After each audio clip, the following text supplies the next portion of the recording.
Hello everyone, welcome to my YouTube channel physics Felix by Priyanka Kadyan.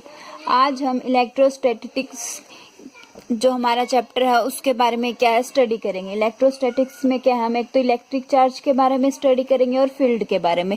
Electric charge और field इन दोनों चीज़ों के बारे में क्या है हम अपने आज स्टडी करेंगे। इसमें जो हमारा इलेक्ट्रोस्टैटिक्स है उसमें क्या हमारा क्या टॉपिक है, इलेक्ट्रोमैग्नेटिज्म। अब इलेक्ट्रोमैग्नेटिज्म में भी हम क्या है हम दो चीज़ों की स्टडी करेंगे, एक तो इलेक्ट्रोस्टैटिक्स और एक इलेक्ट्रोडायनेमिक्स। जो इलेक्ट्रोस्टैटिक्स है इसमें हम चार्ज एट रेस्ट कि जब हम जो हमारा चार्ज है रेस्ट पे है उन तब की हम क्या है उस बारे में डिस्कस करेंगे कि जब हमारा चार्ज क्या रेस्ट पे हो गया तब कैसे क्या प्रोसेस होती है, ठीक है। और इलेक्ट्रोडायनेमिक्स में हम क्या हम जो हमारा चार्ज है उसको हम क्या रखेंगे, मोशंस में रखेंगे कि वो मूव कर रहा है और तब हमारा जो चार्ज है वो क्या हो रहा है, तब उसमें क्या क्या आ रही है। इलेक्ट्रोडायनेमिक्स में हम क्या इलेक्ट्रिक करंट के बारे में पढ़ेंगे, मैग्नेटिज्म के बारे में पढ़ेंगे, इलेक्ट्रोमैग्नेटिक इंडक्शंस के बारे में पढ़ेंगे और अल्टरनेट करंट के बारे में क्या है इन सब टॉपिक्स को हम क्या उसमें डिस्कस करेंगे। तो आज हम क्या है इलेक्ट्रोस्टैटिक्स के बारे में क्या है स्टडी करते हैं। इलेक्ट्रोस्टैटिक्स में क्या कहा था कि हमने क्या होना चाहिए, जो चार्ज है वो हमारा रेस्ट पे होना चाहिए। तो स्टैटिक्स का मतलब ही ये है कि means anything that does not move, कि जो कोई भी चीज है वो मूव ना करे और चेंज हो किसके साथ, टाइम के साथ। ये क्या होती है हमारी स्टैटिक्स की, कोई भी चीज है वो मूव ना करे। जैसे अब कोई भी चीज है ये वो एक जगह पे फिक्स रहे और जो हमारा जो वो चीज है वो टाइम के साथ क्या होती रहे, चेंज होती रहे, उसे क्या कहते हैं हम स्टैटिक्स कहते हैं। अब इलेक्ट्रोस्टैटिक्स की क्या डेफिनेशन है, the branch of physics which deal with the study of charge at rest, the force between the statics charge field and potential due to this charge is called electrostatics. वही क्या है कि हम हमारा जो चार्ज उसको rest पे लेके देखेंगे कि जो उनके फोर्स ऑफ अट्रैक्शन क्या आ रही है स्टैटिक्स चार्ज में, फील्ड में और पोटेंशियल में। इलेक्ट्रोस्टैटिक्स में क्या है हम इसके एग्जांपल्स देखते हैं। इसमें इसका सबसे अच्छा एग्जांपल क्या हम लेते हैं, जैसे हम कोई भी हमने स्केल लिया, जस्ट लाइक कि हमारे पास स्केल है, इस स्केल को लेना है अपने सर पे ऊपर क्या करना है, इसको रब करना है, अपने हेड पे इसको रब करना है और उसके बाद फिर हम ये क्या करेंगे, छोटे छोटे ये पीसेस ले लेंगे इसके कागज के, इन कागज के पीसेस को लेना है, इस स्केल को अपने हेड के ऊपर क्या करना है, इसको रब करना है अच्छे से, ऐसे ऐसे करके उसको रब करना और फिर इसको ऐसे देखना, ठीक है। तब जब तुम देखोगे ना इस स्केल के बीच में और इस जो हमारा ये पेपर है इन दोनों के बीच में अट्रैक्शन होगी, अट्रैक्शन होगी तो ये क्या करेगा, इसको एक अपनी तरफ अट्रैक्ट करेगा, ठीक है। तो वही होती है। अब जैसे हम और एग्जांपल लेते हैं, अब हमने एक बैलून लिया, बैलून को लेना है अपने सर के ऊपर रब करना है और फिर उसको क्या है दीवार पे चिपका के देखना। वो जैसे अब हम नॉर्मली उसको चिपकाएंगे दीवार पे, वो क्या करेगा, नीचे स्लाइड हो जाएगा। लेकिन उसको हम थोड़ा सा अपने सर पे रब करेंगे और फिर उसको दीवार पे चिपकाएंगे तो अच्छे से चिपक जाएगा, ठीक है। यही होता है कि जैसे अब उसमें क्या हुआ कि जो हमारे हमने उसको रब किया अपने हेड पे तो उसमें क्या हुई, चार्जेस आ गए, ठीक है, उसमें चार्ज कलेक्ट हो गए। जब हमने उस किसी भी चीज को रब किया अपने सर के ऊपर, उसमें क्या हुआ, जैसे ही अट्रैक्शन हुई तो वो जो हमारी दीवार है दीवार के साथ क्या करेगा, अट्रैक्ट हो जाएगा, क्योंकि दोनों के बीच में क्या आ जाएगा, चार्ज आ जाएगा, ठीक है। जब दो चार्ज होंगे वो एक दूसरे के साथ अट्रैक्ट मतलब एक चार्ज होंगे वो एक दूसरे को क्या करेंगे, अट्रैक्ट करेंगे, ठीक है। तो यही होता है इसमें इलेक्ट्रोस्टैटिक्स में।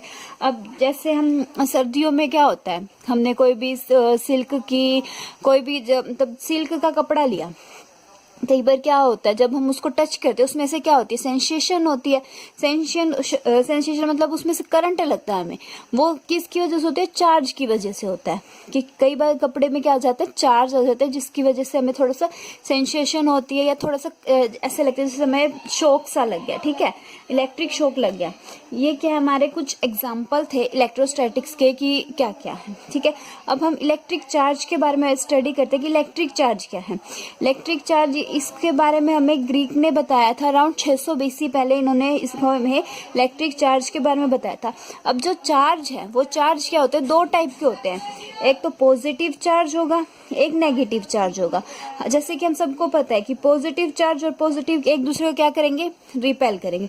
पॉजिटिव एक दूसरे को रिपेल करते हैं, नेगेटिव एक दूसरे को रिपेल करते हैं, लेकिन पॉजिटिव नेगेटिव एक दूसरे को क्या करते हैं, अट्रैक्ट करते हैं, ठीक है। क्या हो गया, हमारे जो चार्ज है वो दो टाइप के होते हैं, एक पॉजिटिव चार्ज, एक नेगेटिव चार्ज। पॉजिटिव चार्ज एक दूसरे को रिपेल करेगा, नेगेटिव चार्ज एक दूसरे को रिपेल करेगा, लेकिन पॉजिटिव नेगेटिव चार्ज एक दूसरे को क्या करेंगे, अट्रैक्ट करेंगे। अब जो चार्ज है, चार्ज की हमारी एक इंट्रिंसिक प्रॉपर्टी है। इंट्रिंसिक का मतलब क्या है कि ये एक हमारी ऐसी प्रॉपर्टी है जो मतलब इसके बारे में हम कुछ नहीं कह सकते, सिर्फ इसके ये सिर्फ हमें बता दी कि ये क्या हमारी चार्ज है। अब charge always come with mass, जो चार्ज है वो हमेशा क्या है, मास के साथ होगा। अब कोई भी बॉडी है उसके अंदर चार्ज है तो उसका कुछ ना कुछ मास भी होगा, लेकिन ये कोई जरूरी नहीं कि हर मतलब मास के साथ चार्ज हो। अब कोई भी हमने जैसे ये ऑब्जेक्ट ले लिया, अब इसका कुछ ना कुछ मास होगा, लेकिन हमें तो नहीं पता ना इसमें कितना चार्ज है भी नहीं है। तो वही चीज है कि जो चार्ज है वो हमेशा mass, charge always come with mass, जो चार्ज है वो हमेशा मास के साथ होगा, लेकिन इसका जो रेसिप्रोकल है वो ट्रू नहीं है कि मास के हमेशा चार्ज के साथ मिलेगा। ठीक है, a body may be positive और negative charge depend upon deficiency और excess of electron in the body.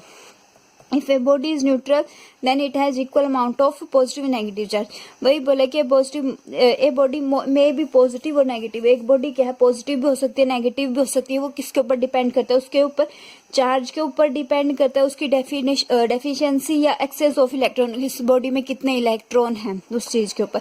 और एक बॉडी न्यूट्रल है, न्यूट्रल का मतलब होगा जितने पॉजिटिव चार्ज हैं उतने ही उस बॉडी में क्या है, नेगेटिव चार्ज है। तो दोनों में अगर पॉजिटिव और नेगेटिव इक्वल होंगे तो वो क्या हो जाएगी, हमारी न्यूट्रल हो जाएगी। ठीक है, अब जैसे मैंने आपको बताया था कि हमने ये क्या था, स्केल लिया, स्केल को अपने हेड के ऊपर रब किया तो उसमें क्या हुआ कि हमारा चार्ज होगा।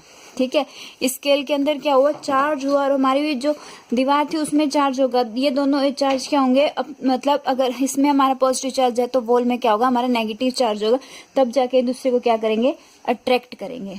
ठीक है, अब आगे है यूनिट ऑफ चार्ज। चार्ज की यूनिट क्या है, चार्ज की जो एसआई यूनिट है वो कूलम है। अब कूलम को हम क्या है कि उसे रिप्रेजेंट करते हैं, और 1 कूलम किसके इक्वल है, 1 coulomb is equal to 1 ampere second के। ठीक है, अब टाइप ऑफ चार्ज वही पॉजिटिव चार्ज और नेगेटिव चार्ज। पॉजिटिव रिपेल करते हैं, नेगेटिव रिपेल करेंगे। पॉजिटिव और नेगेटिव एक दूसरे को क्या करेंगे, अट्रैक्ट करेंगे। मास और and charge are intrinsic property of matter. Mass और चार्ज दोनों ही क्या है, हमारी इंट्रिंसिक प्रॉपर्टी है। अब मास में और चार्ज में हम डिफरेंस देखते हैं। जो मास है वो हमेशा पॉजिटिव ही होगा, मास की कोई भी नेगेटिव क्वांटिटी नहीं होती, मास हमेशा क्या होता है, पॉजिटिव क्वांटिटी होता है। अब जो चार्ज है वो दो टाइप के होते हैं, नेगेटिव चार्ज और पॉजिटिव चार्ज। जो चार्ज है वो इंडिपेंडेंट अपॉन स्पीड होता है, लेकिन जो मास है वो स्पीड के ऊपर डिपेंड करता है। अब हमारा यहाँ पे मास है कितना, m0 under the root 1 minus v square by c square. m क्या हमारा मास ऑफ बॉडी, m0 हमारा रेस्ट मास है। मास डिपेंड अपॉन स्पीड, मास क्या है, स्पीड के ऊपर डिपेंड करेगा। अब हमारे क्या है, मेथड ऑफ चार्जिंग। हमारी जो चार्जिंग के हैं वो 3 मेथड है।